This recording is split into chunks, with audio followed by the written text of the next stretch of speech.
जय हिंद दोस्तों, एक बार फिर से आपका डिफेंस एग्जाम बाय एसके में स्वागत है। आज हमारा है लाइट का लेक्चर नंबर 4 लेके आए हैं, जिसमें से आपको हमने बात की है लेक्चर नंबर 3 तक हमने बात कर लिया है। लेक्चर नंबर पहले में जिसमें हमने समतल दर्पण के बारे में बात किया है। लेक्चर नंबर 2 में भी हमने समतल दर्पण के कुछ क्वेश्चनों के बारे में दो समतल दर्पण जब साथ रखे हो तो उस पर बात की है। तीसरे लेक्चर में हमने क्या गोली दर्पण के बारे में बात किया था। गोली दर्पण में हमने अवतल दर्पण के ऊपर बात कर चुके थे। तो आज हमारा जो लेक्चर नंबर 4 है उस पर हमारा लेके है उत्तल दर्पण लेके आए हैं। उत्तल दर्पण के साथ साथ आपको कई और चीज़ें पूछते हैं। यूबीएफ में संबंध पूछता है। यूबीएफ में संबंध का मतलब होता है कि आपको एक समीकरण मिलता है जो आपको क्वेश्चन क्या कहता है, पूरे दर्पण के जितने भी क्वेश्चन होते हैं सब इसी फार्मूले पे लगते हैं। तो ये फार्मूला आया कहाँ से, इसके बारे में डिस्कस किया जाएगा। और दर्पण का उपयोग कहाँ पे करते हैं, जैसे उत्तल दर्पण का उपयोग कहाँ करते हैं, अवतल दर्पण का उपयोग कहाँ करते हैं, समतल दर्पण का उपयोग कहाँ करते हैं, इन तीनों दर्पणों का उपयोग के बारे में बताया जाएगा। और सबसे बेसिकली और सबसे खास, अगर हमें यूबीएफ को संबंध बताना है तो यूबीएफ में संबंध बताते समय हमें चिन्ह प्रपाटी का बहुत बेसिकली ध्यान रखना होता है। तो हम इन टॉपिकों को डिस्कस करेंगे कि उत्तल दर्पण क्या है और यूबीएफ में संबंध किस तरह से है, दर्पण में उपयोग कहाँ पे होता है, और चिन्ह प्रपाटी, खासकर चिन्ह प्रपाटी का मोस्ट इंपॉर्टेंट है। ये दो टॉपिक जो है आपके सबसे इंपॉर्टेंट टॉपिक है, क्योंकि यहाँ से आपको क्वेश्चन कभी डायरेक्ट नहीं पूछता है, यहाँ पे इनडायरेक्ट पूछता है। जैसे क्या होगा, यूबीएफ में संबंध आपको इस तरह से आपको समीकरण बना के दे देगा और इस समीकरण पे आपको क्या पूछेगा, क्वेश्चन पूछेगा। जैसे क्वेश्चन आपको नहीं हो सकता है इसी लेक्चर में बताया जाए, नहीं तो अगले लेक्चर में हम क्या है इस मतलब यूबीएफ में संबंध में या इस प्रॉपर फार्मूले पे हम क्या कहते हैं क्वेश्चन को देखेंगे किस तरह से क्वेश्चन पूछा जाता है। तो बात होगी हमारे यूबीएफ में और चिन्ह प्रपाटी। खासकर सबसे इम्पॉर्टेंट अगर इस क्लास के बारे में डिस्कस करना है तो यूबीएफ में होगा हमारा और चिन्ह प्रपाटी का होगा और उपयोग का होगा। और उत्तल दर्पण के बारे में बताया तो ही जाएगा। तो सबसे पहले चलते हैं उत्तल दर्पण के बारे में पता करते हैं और चिन्हों के बारे में पता चलते हैं। उसके बाद हम टॉपिकों को यूबीएफ में संबंध को देखते हैं। तो आज की क्लास से समझ में आ गया हम किन किन बातों पर डिस्कस करेंगे।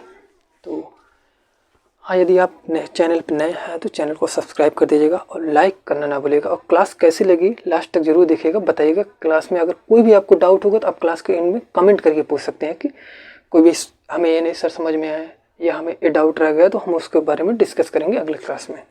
तो सबसे पहले देख लेते हैं उत्तल दर्पण देख लेते हैं। तो उत्तल दर्पण की बात हम करते हैं। उत्तल दर्पण में बात करने से पहले सबसे पहले देखते हैं उत्तल दर्पण बनता कैसे है। उत्तल दर्पण और अवतल दर्पण में पहचान क्या है। उत्तल दर्पण की पहचान ये होती है कि जिसके क्या होता है, अंदर वाला पार्ट क्या होता है, कलई होता है। अंदर वाला पार्ट क्या रहेगा, कलई रहेगा। अब जानते हैं ये इसका द्वारक है, मान लेते हैं इसका नाम क्या है, एमएन है। एमएन द्वारक है। एमएन द्वारक के एक मध्य बिंदु होगा जिसको बोलते हैं पी। आपको हम लेक्चर नंबर 3 में बताए हैं पी को हिंदी में क्या बोलते हैं, ध्रुव। यहाँ से एक रेखा को गुजार देते हैं और जब भी किसी गोले का कटा हुआ भाग रहेगा उसका एक केंद्र रहेगा जिसका नाम दे देते हैं हम सी। और सी का आधा होता है आपका आर, जिसको हम बोलते हैं फोकस बिंदु, और इस दूरी को बोलते हैं फोकस दूरी, और इस दूरी को बोलते हैं वक्रता त्रिज्या बोलते हैं। अब आपको पता होगा जैसे ही हम यहाँ पे क्या करते हैं, प्रकाश की किरणों को ऐसे गुजारते हैं, आपको पता होगा प्रकाश की किरणें कलई तो कर दी गई है, ऐसा है नहीं कलई के उस पार चली जाएंगे। प्रकाश किरणें ऐसे क्या होती है, इस तरह से निकल जाती हैं। जैसे ही प्रकाश की किरणें मुख्य अक्ष के समांतर डाली जाती हैं, इस पॉइंट को क्या बोलते हैं, मुख्य अक्ष बोलते हैं। ये जो रेखा गुजर रही है, जो पी आर और सी से गुजर रही है, इस रेखा का नाम क्या है, मुख्य अक्ष, जिसको बोल रहे हैं पैरेलल एक्सिस बोलते हैं, मुख्य अक्ष बोलते हैं। मुख्य अक्ष से जब एक रेखा को गुजारते हैं, देखते हैं इसी के समांतर तो एक रेखा गुजरी है। जब इस रेखा को गुजारते हैं देखते हैं ऐसे किरणें फैल जा रही हैं।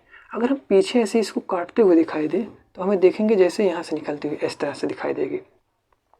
कहने का मतलब ऐसे लगता है जैसे फोकस से निकलती हुई दिखाई दे रही है। कहाँ से दिखाई दे रही है, फोकस से निकलती हुई दिखाई दे रही है। एफ बिंदु कर लीजिएगा, ऐसा लिख रहा है जैसे इसको फोकस से निकलती हुई दिखाई दे रही है। ऐसे क्या करता है, इस तरह से ऐसे डालेंगे तो ये भी कीड़ों को ऐसे फैला देगा। तो बेसिकली देख रहे हैं उत्तल दर्पण में एक पहचान होती है उत्तल दर्पण की। उत्तल दर्पण में क्या, जब भी वस्तु बनेगा उत्तल दर्पण के, खासकर उत्तल दर्पण में जब भी वस्तु बनेगा आभासी बनेगा। तो उत्तल दर्पण की अगर प्रॉपर्टी को लिखना है, उत्तल दर्पण की पहली पॉइंट लिख लीजिएगा आभासी। क्या रहेगा, वस्तु कैसा बनेगा, आभासी बनेगा। आभासी के साथ एक शब्द आता है जिसको बोलते हैं सीधा। आभासी के साथ क्या आएगा, सीधा बनेगा। और याद रखिएगा आभासी के साथ सीधा क्या वस्तु के बराबर बन रहा है। अगर यहाँ पे हम वस्तु की साइज को मान लेते हैं 5 सेंटीमीटर, कोई व्यक्ति खड़ा है तो यहाँ पे साइज कितना बनेगा, 5 सेंटीमीटर का। ऐसा नहीं है। तो वस्तु हमेशा कैसा बनेगा, छोटा बनेगा। प्रतिबिंब कैसा बनेगा, छोटा। वस्तु से 5 सेंटीमीटर का प्रतिबिंब कितना बनेगा, छोटा बनेगा। तो उत्तल दर्पण की पहचान सबसे बड़ी बात है, वस्तु कैसा रहेगा, आभासी, सीधा, छोटा।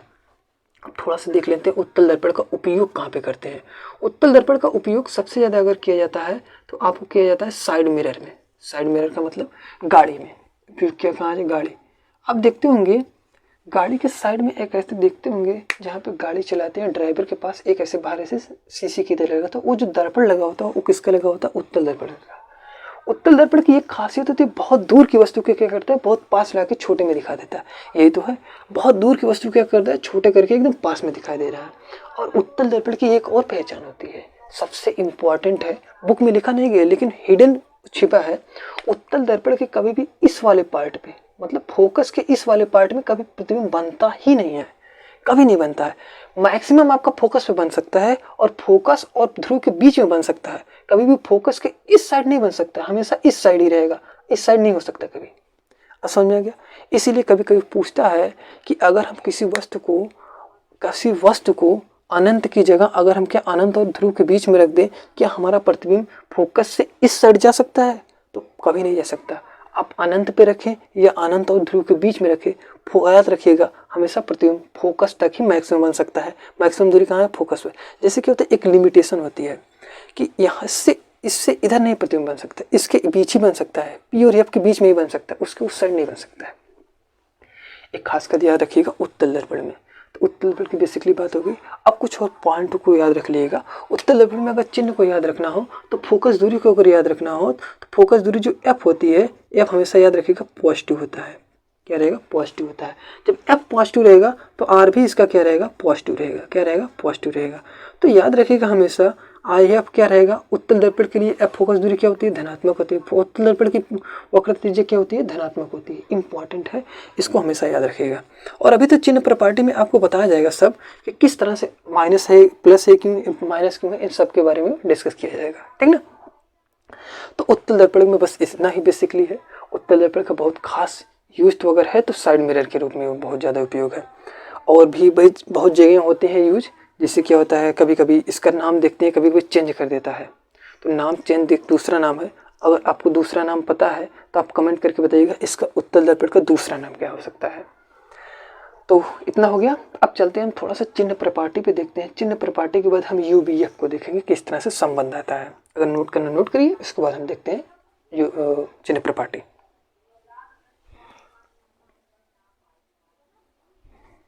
चलिए देखते हैं चिन्ह प्रॉपर्टी क्या है।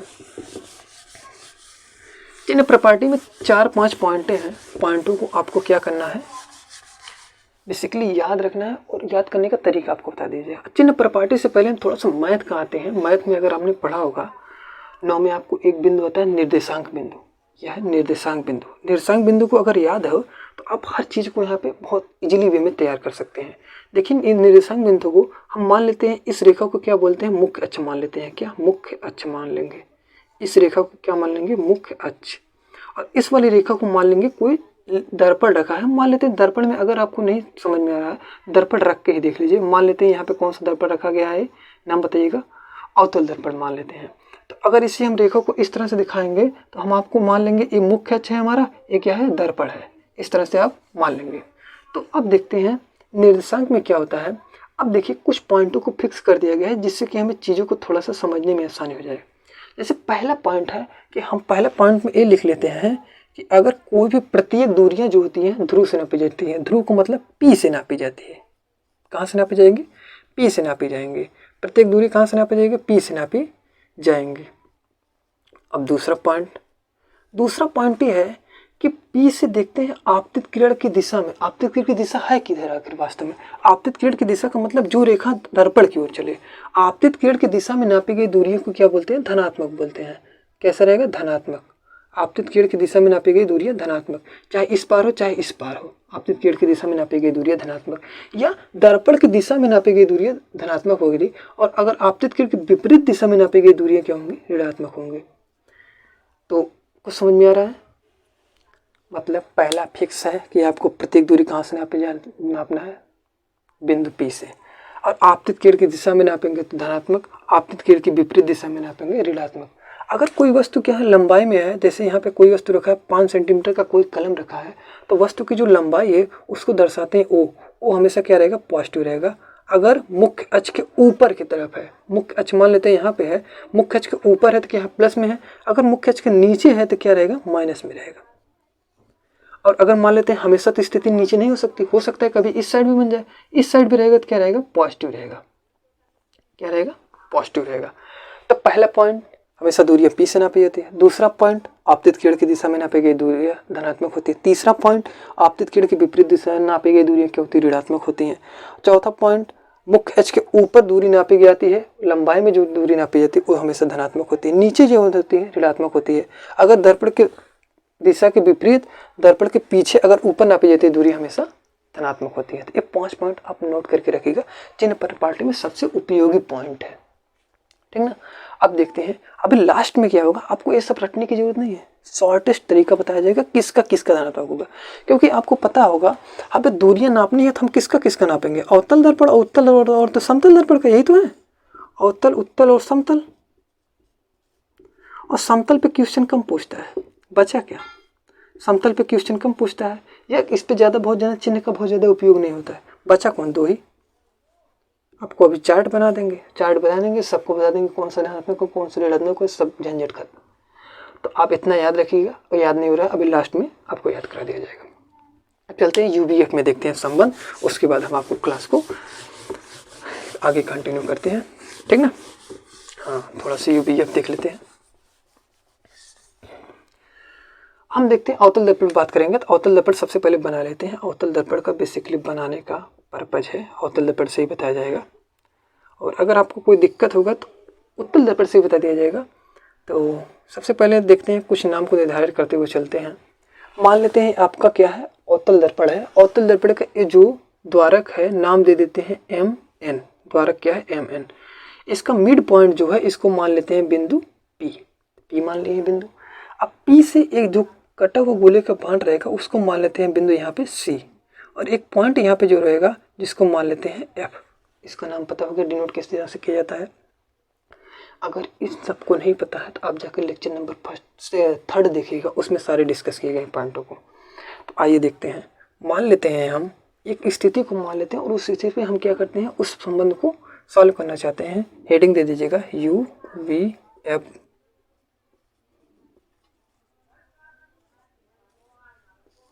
ठीक ना। तो मान लेते हैं हमारा एक कोई वस्तु यहाँ पे रखा गया है, कोई वस्तु है, मान लेते हैं वस्तु को नाम दे देते हैं यहाँ पे ए ओ है, ए ओ डैश है। क्या है, ओ है, ओ डैश है। जैसे ही मुख्य अक्ष के समांतर, जैसे मुख्य अक्ष के समांतर का मतलब CPF के समांतर जैसे ही प्रकाश की किरणें जाएंगी, आपको पता है मुख्य अक्ष के समांतर जैसे ही प्रकाश की किरणें जाती हैं हमेशा कहाँ से काटती हुई जाती हैं, फोकस से काटती हुई जाती है। यही तो आपको पता है, कहाँ से काटते हुए जाएंगी, फोकस से काटते हुए निकल जाएंगे। अब जैसे ही फोकस से काटते हुए निकल जाती हैं, इस पॉइंट को हम नाम दे देते हैं ए। क्या नाम दे देते हैं, ए। और दूसरा हम किरण क्या मान लेते हैं, यहाँ से इस तरह से किरण जा रही थी, तो मान लेते हैं यहाँ पे इस तरह से काटते हुए प्रकाशिक केंद्र से जा रही थी। कहाँ से, सी से प्रकाशिक केंद्र से जा रही थी, जो इस तरह गई और इसी पे ऐसे निकल गई। अब देख रहे हैं दोनों किरण कहाँ पे काट रहे हैं, अगर देख रहे हैं, अब ध्यान से देखेंगे तो दोनों किरण कहाँ पे काट रही हैं, यहीं पे काट रही हैं। मान लेते हैं ये जो वस्तु है ओ डैश है, इसका जो प्रतिबिंब बन रहा है यहाँ पे बन रहा है आई और आई डैश बन रहा है। कितना बन रहा है, आई डैश बन रहा है। अब देखते हैं कुछ चीज़ों को डिफाइन कर लेते हैं। अब आपको देखते हैं पहले प्रॉपर्टी क्या है, थोड़ा सा देखिएगा। ओ डैश वस्तु है, जब पहले किरण चली ओ डैश से चली, बिंदु ए तक गई, और मुख्य अक्ष के समांतर चलने वाली प्रकाश की किरणें हमेशा फोकस से गुजरती हैं, पहला पॉइंट। दूसरा पॉइंट क्या होता है, ओ डैश से क्या करते हैं, कोई प्रकाश की अगर वक्रता केंद्र से गुजरती है तो हमेशा कहाँ रहती है, उसी पे जाती है, उसी पे रिटर्न चली जाती है। तो हमेशा देख रहे हैं यहाँ पे काट रही है। इस पॉइंट को मान लेते हैं ओ डैश का प्रतिबिंब कहाँ बन रहा है, आई डैश से बन रहा है। अब देखते हैं कुछ चीज़ों को डिफाइन करने की कोशिश करते हैं।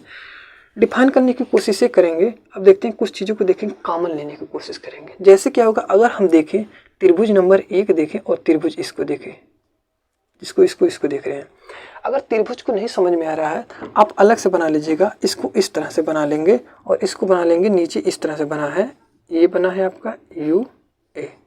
इसका नाम देखिए ओ डैश सी, और इसका नाम है यहाँ पे भी सी। क्या है, सी कॉमन है, सी आई डैश आई, ये तो है, मतलब ए वाला त्रिभुज लिया गया, ए वाला त्रिभुज लिया गया है। अब दोनों त्रिभुज भी देख रहे हैं, एक क्या सी बिंदु क्या है, कॉमन है। अगर इसको हम इस तरह से बनाना चाहें तो इस तरह से बन सकता है कि नहीं, सी बिंदु हो गया, आई हो गया, आई डैश हो गया, आई हो गया। कहने का मतलब अब हम क्या करते हैं, कुछ प्रॉपर्टी बता देते हैं सब मतलब त्रिभुज का, उसके बाद हम उस पर बात करते हैं। कोई भी त्रिभुज अगर समकोण त्रिभुज है, समकोण त्रिभुज का मतलब होता है कोई एक एंगल क्या हो, 90 हो, इसका भी एक एंगल 90 है, इसका भी एक एंगल 90 है, इसका भी एक एंगल 90 है। अब देख रहे हैं ये भुजा इसके बराबर है, इस भुजा का देख रहे हैं इसी भुजा पे इसका भी एंगल है, इसी भुजा पे एक भी एंगल। जब किसी का एक कोण, एक भुजा बराबर हो और एक कोण बराबर होता है, उस समकोणिक त्रिभुज बोलते हैं। कौन सा बोलते हैं, समकोणिक। अब देखते हैं इस पे नंबर 1 लेते हैं, त्रिभुज नंबर 1 लेंगे तो त्रिभुज हम लेते हैं त्रिभुज ओ डैश सी तथा आई डैश सी से।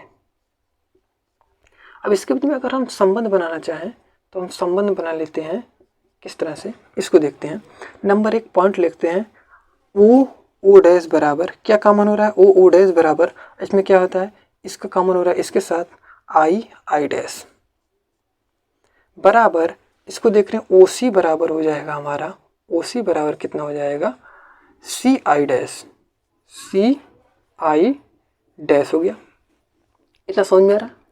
अब देखते हैं, इसको मान लेते हैं समीकरण नंबर 1। किसको क्या मान लेंगे, समीकरण नंबर 1। इसके बाद हम समीकरण नंबर 2 को भी लिखने की कोशिश करते हैं। समीकरण नंबर 2 कहाँ से लिखेंगे, समीकरण 2 नंबर लिखेंगे यहाँ से और यहाँ से। इसको ध्यान से देखिएगा, इस बिंदु को मान लेते हैं यहाँ पे क्या है, Q। H ऊंचाई पे डाला गया है एक छोटा सा, अभी हम H को P पे मान लेंगे। तो पहले हम समझते हैं, देख रहे हैं इस त्रिभुज को देखेंगे, अगर दूसरा त्रिभुज आई डैश एफ और AQF, तो यहाँ पे त्रिभुज पहले लिख लीजिएगा, त्रिभुज आई डैश एफ और क्या है, FAQ से। क्यों से बनाइए, समीकरण नंबर 2 बनाइएगा, समीकरण नंबर 2 बनाने की कोशिश करिएगा। इसमें भी देखेंगे एंगल बराबर है, एंगल बराबर है। अगर लिखने की कोशिश करेंगे यहाँ से, इस वाले पॉइंट से लिखने की कोशिश करेंगे तो यहाँ पे देख रहे हैं तो AQ अपान आई डैश हो जाएगा बराबर, इसको देखेंगे, इस पॉइंट को लिखेंगे FQ बराबर हो जाएगा हमारा, FQ बराबर हो जाएगा आई डैश एफ। समझिएगा थोड़ा सा, इस समीकरण को किससे लिए गया, दूसरे वाले से, आई डैश एफ तथा AQF से लिया गया है, इसलिए गया है। इसमें देख रहे हैं आई डैश बराबर क्या है, इसके लंबवत के बराबर A है और इसके बराबर क्या है, इसके बराबर क्या है, A है। इसके बराबर एक मतलब FQ बराबर जो है, FQ देख रहे हैं इसमें कॉमन है और इसके है F डैश I बराबर है, F I डैश है। इतना समझ में आ गया है। अब देखते हैं आगे, इसको मान लेते हैं समीकरण 2। अब देखते हैं समीकरण 1 और समीकरण 2 में, अब देखते हैं थोड़ी सी चीज़ों को समझिएगा। अगर इस वाले पार्ट को हम अलग लिखना चाहें, जैसे इस वाले पार्ट को अगर हम यहाँ पे थोड़ा सा, यहाँ से थोड़ा देखिएगा, अगर हम मान लेते हैं ये O है, ये क्या है, O डैश है, और इसको मान लेते हैं हमारा Q है और ये है A। थोड़ा सा यहाँ से फिर से देखिएगा, इस तरह से अगर मान लेते हैं हम, ये O है, O डैश है, यहाँ पे Q है और A है। अब देखते हैं ये एक आयत की तरह है, आयत में आपको पता है आमने सामने की भुजा क्या रहेंगे, बराबर रहते हैं। तो हम मान सकते हैं O डैश बराबर क्या है, Q A है। तो हम मान लेते हैं एक समीकरण नंबर 3 लिखने की कोशिश करते हैं। समीकरण 3 में क्या करते हैं, हम मान लेते हैं O डैश बराबर हम क्या कर लेंगे, AQ के। तो हम क्या करते हैं, AQ की जगह क्या करते हैं, वो O डैश लिखते हैं समीकरण 2 में। तो हम मान लेते हैं समीकरण 2 में मान रखने पर, क्या रखने पर, मान रखने पर, समीकरण 2 पे मान रखेंगे। जब मान रखेंगे तो हमारा क्या हो जाएगा, O डैश बराबर हमारा हो जाएगा आई डैश बराबर FQ upon I dash F। इतना हो गया, आई डैश F हो गया। अब देखिएगा इस समीकरण नंबर, इसको मान लेंगे 3, समीकरण 3 हो गया। अब देख रहे हैं समीकरण 3 को, समीकरण 2 को देखिए, क्या किसी एक पक्ष का बराबर है। देख रहे हैं इसका एक पक्ष वाला, ए वाला पक्ष ध्यान से देखेंगे और ए वाला पक्ष ध्यान से देखेंगे, देख रहे हैं बराबर है। जब एक पक्ष बराबर है तो हम बोल सकते हैं तो OC बराबर OC अपान CI डैश बराबर हमारा हो जाएगा FQ बराबर I डैश F। क्या हो जाएगा? I डैश F हो जाएगा। इसको मान लेंगे समीकरण 4। अगर आप नोट करिए, उसके बाद हम लिखते हैं यहाँ पे, इस साइड लिखेंगे, इसको थोड़ा सा मिटा के, ठीक ना। अब देखिएगा यहाँ पे थोड़ा सा ध्यान से देखिएगा, ये वाला समझ में आ गया पार्ट। अब देखते हैं इसको हम थोड़ा सा यहाँ से और एक चीज आपको बता देते हैं। इसको समीकरण 4 कर लीजिएगा। अब देखिएगा समीकरण 4 कैसे है, यहाँ पे दोनों कॉमन है तो दोनों कॉमन है तो OC I डैश बराबर हमारा क्या है FQ I डैश F हो गया है। इतना समझ आ गया। अब देखिएगा समीकरण FQ क्या है। अब देख रहे हैं ये क्या है, क्या जो दर्पण है ना आपका उत्तल दर्पण है बहुत छोटा है। क्या है? बहुत छोटा है। जब उत्तल दर्पण बहुत छोटा है तो हम Q बिंदु को क्या मान लेंगे? P पे मान लेंगे। कहाँ पे मान लेंगे? P पे। तो अगर हम Q बिंदु को P पे मान लेंगे तो हमारा हो जाएगा, तो FQ बराबर हमारा हो जाएगा, FQ बराबर क्या हो जाएगा? FP हम समीकरण 4 में रख देंगे। किस में रखेंगे? समीकरण 4 में। जब समीकरण 4 में हम रखेंगे, समीकरण 4 में रखिएगा तो हमारा हो जाएगा OC बटे CI डैश बराबर FP बराबर हमारा कितना हो जाएगा? I डैश F हो जाएगा। इतना हो गया, I डैश F हो गया। अब देखिएगा ध्यान से थोड़ा सा देखिएगा। अब हम क्या करते हैं, प्रत्येक दूरियां को रखने की कोशिश करते हैं। प्रत्येक दूरियां क्या होती हैं, अब थोड़ा सा समझिएगा, यहाँ पे चित्र से थोड़ा समझिएगा दूरियां क्या है। जैसे क्या है, O से हम बोले हैं प्रत्येक दूरी कहाँ से नापी? P बिंदु से। P से O तक की दूरी को क्या बोलते हैं? वस्तु की दूरी। वस्तु की दूरी से दर्शाते हैं किससे हैं? U से दर्शाते हैं। वस्तु की दूरी को किससे दर्शाते हैं? U से दर्शाते हैं। तो हम मान लेंगे OP बराबर कितनी दूरी है? OP बराबर कितनी दूरी है? OP बराबर को U से दर्शाते हैं। चित्र में थोड़ा सा कॉम्प्लिकेटेड हो जाएगा। ए वाला अगर नोट कर लिए तो पार्ट को हम मिटा दें, उसके बाद हम लिख देते हैं। हाँ, थोड़ा सा यहाँ पे इस वाले पार्ट को हम मिटा देते हैं, ठीक ना। अब थोड़ा सा ध्यान देखिएगा, हम क्योंकि चीज़ों को लिख रहे हैं, ठीक ना।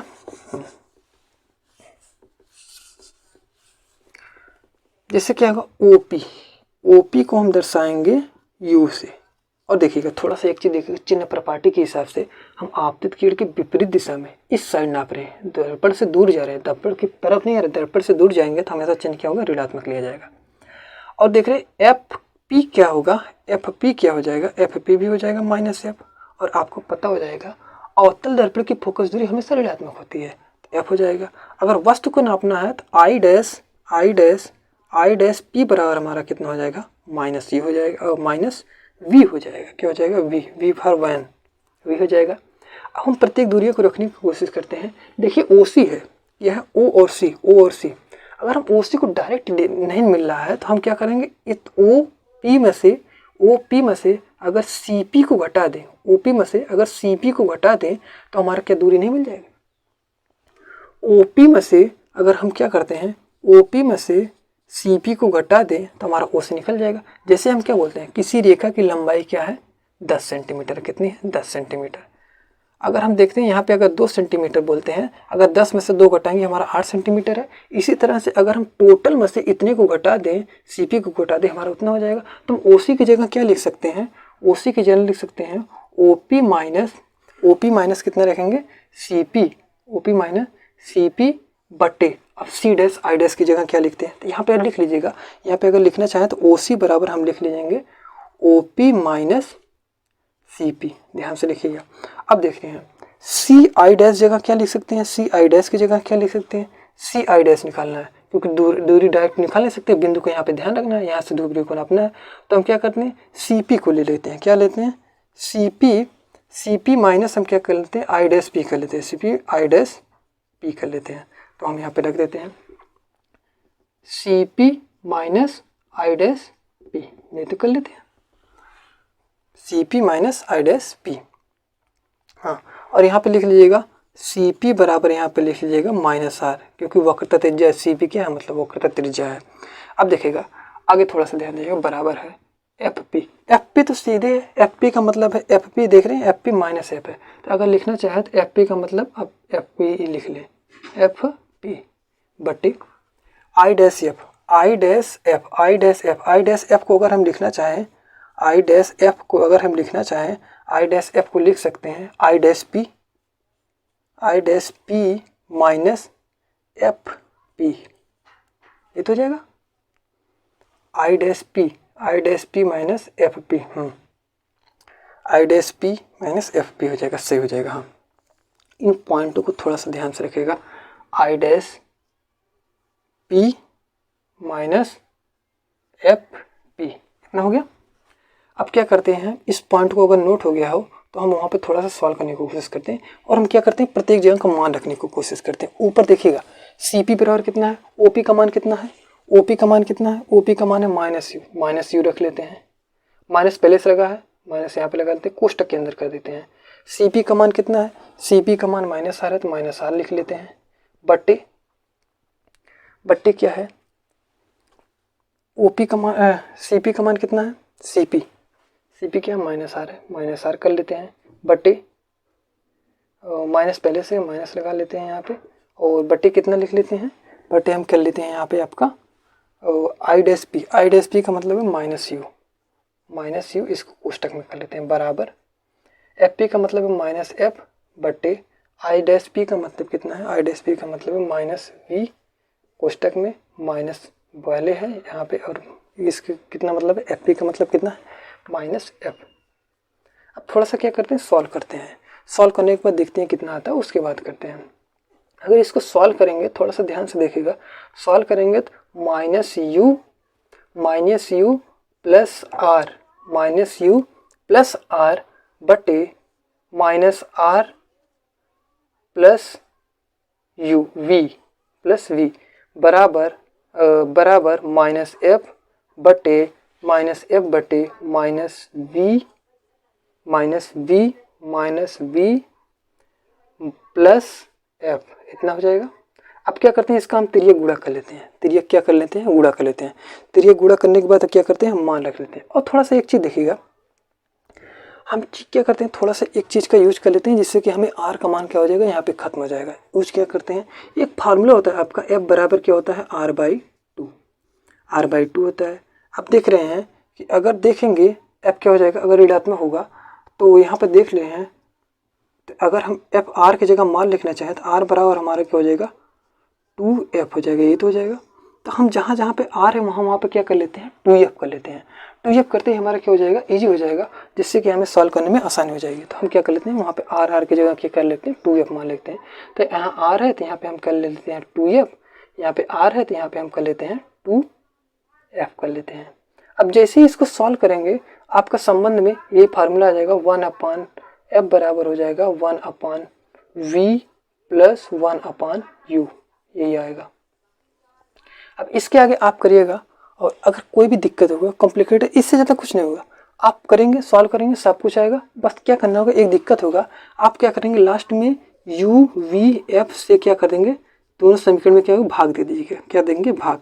जैसे ही आप पूरे समीकरण में भाग देंगे तो आपका यही समीकरण बन के आएगा। अब देखिएगा, इससे पहले हमने 2 समीकरण लिखे थे, अगर आप नोट करना चाहें तो पूरा नोट कर लीजिए, उसके बाद हम उसको सॉल्व करके दिखा दे रहे हैं, ठीक ना। हाँ, तो मिटाएं, उसके बाद हम उसको भी सॉल्व कर दे रहे हैं, नहीं तो आप लोग को दिक्कत होगी, ठीक ना। क्लास काफ़ी लंबी हो जाएगी, बस यही बात है, ठीक ना। हाँ, थोड़ा देख लेते हैं हम इसको। अगर हम देखेंगे, इसको इस साइड भाग देंगे, इसमें इस साइड भाग देंगे, तो हमारा हो जाएगा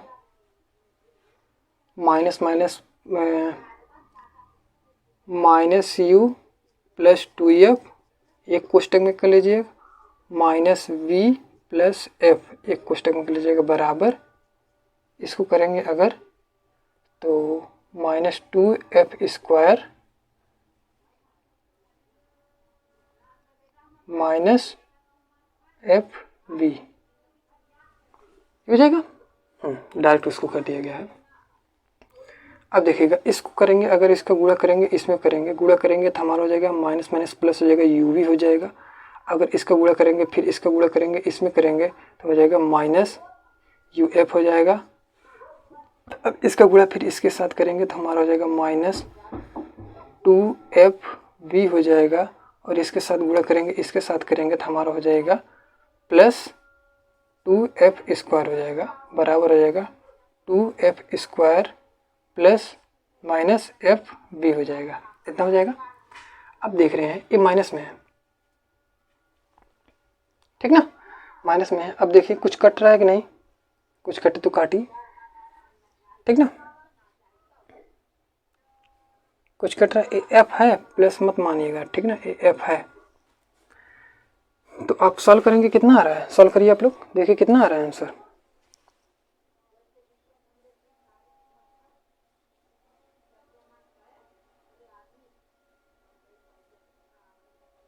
ठीक ना, सॉल्व करिए, आंसर कितना आ रहा है। हाँ एक चीज़ देखिएगा, थोड़ी सी यहाँ पे गड़बड़ी हुई है, गड़बड़ी ये हुई है, देख रहे हैं, अगर थोड़ा सा यहाँ पे गुणा करते हुए ध्यान दीजिएगा, माइनस माइनस क्या हो जाएगा, प्लस हो जाएगा, और माइनस प्लस माइनस हो जाएगा, तो यहाँ पे ये प्लस हो जाएगा। और देख रहे हैं अगर इसको इस साइड ले जाएंगे, ए वाला पार्ट क्या हो जाएगा, खत्म हो जाएगा, और ए वाला पार्ट लेके इस साइड ले जाएंगे तो u v minus u f, और देख रहे हैं अगर एफ वी है इस साइड जाएगा, टू एफ वी है, तो घटने के बाद क्या हो जाएगा, माइनस एफ वी हो जाएगा, ये तो हो जाएगा। अब क्या करते हैं हम, यू वी एफ में क्या करते हैं, तीनों पार्ट में भाग देते हैं, यू वी एफ बट्टे यू वी एफ बट्टे यू वी एफ। जब देखेंगे इसको काटेंगे तो एफ वाला कट जाएगा, यू कट जाएगा, एफ वाला कट जाएगा, यू कट जाएगा। अब देख रहे हैं एफ है ही नहीं, तो अगर यू वी कट जाएगा, बटेगा 1/f बराबर बचेगा 1/f minus 1/v minus 1/u। अगर इसको उस साइड ले जाएंगे तो 1/f बराबर हमारा हो जाएगा 1/v प्लस 1/u, ये तो हमारा लास्ट में आएगा। तो एक स्टेप देखिएगा, इसको थोड़ा सा ध्यान दीजिएगा स्टेप को, क्योंकि चिन्हों को अगर थोड़ा सा भी अगर गलत करेंगे तो आपका आंसर गलत आने लगेगा, थोड़ा सा ध्यान दीजिएगा। तो चिन्ह प्रॉपर्टी पे इतना हो गया होगा, समझ में आ गया, यूबीएफ में समझ ना आ गया होगा, थोड़ा सा हम क्या करते हैं इसको एक बार रिवाइज कर लेते हैं, उसके बाद आपको ध्यान देते हैं। और सबसे इंपॉर्टेंट, बुक में भी ये चीज़ दिया है और बुक में गलत नहीं दिया है, थोड़ा सा कॉम्प्लिकेटेड अभी ध्यान नहीं देते हैं। पहले क्या करते हैं हम, उत्तल दर्पण बनाएंगे, उत्तल दर्पण में ओ डैश को एक प्रतिबिंब मानेंगे, यहाँ से किरण चलेंगे, आई डैश से हमेशा फोकस से काटते हुए, दूसरे कहते हैं प्रकाशिक केंद्र से काटते हुए लेंगे। पहले हम त्रिभुज ले लेंगे, ए ले लेंगे, और दूसरा त्रिभुज ले लेंगे ए। पहले इसके बीच में हम संबंध बनाएंगे, एक समीकरण बनेगा, और इसके बीच इसके बीच बनेगा, दो समीकरण बनेगा। तीसरा पॉइंट क्या करना है, तीसरा पॉइंट ये करना है हमें, ये तीसरा समीकरण बनाने के लिए सबसे इंपॉर्टेंट है क्या है, हम इसको बिंदु को क्या करेंगे, तीसरा पॉइंट को एक चीज ध्यान देंगे, एक आयत की तरह बनाएंगे, ओ डैश को क्या करेंगे, ए क्यू के बराबर करेंगे, तीसरा समीकरण बनेगा। चौथा समीकरण अगर बनाना चाहे तो एफ क्यू को क्या करते हैं, एफ पी के बराबर। जैसे चौथा समीकरण बन जाएगा, लास्ट में कुछ नहीं करना है, चौथा समीकरण आपको इस तरह से आएगा, चौथा समीकरण में आपको क्या करते हैं, मान रख देना है, और मान चिन्ह पर पार्टी के याद रहेगा, तो आपको रखते ही सारे समीकरण को सॉल्व करेंगे। कहीं पे अगर कोई चिन्ह को अगर आप ध्यान से भूलेंगे नहीं तो आंसर आपका कहीं गलत नहीं होगा, और 1/f बराबर 1/v आ जाएगा, 1/f बराबर 1/v प्लस 1/v हो जाएगा।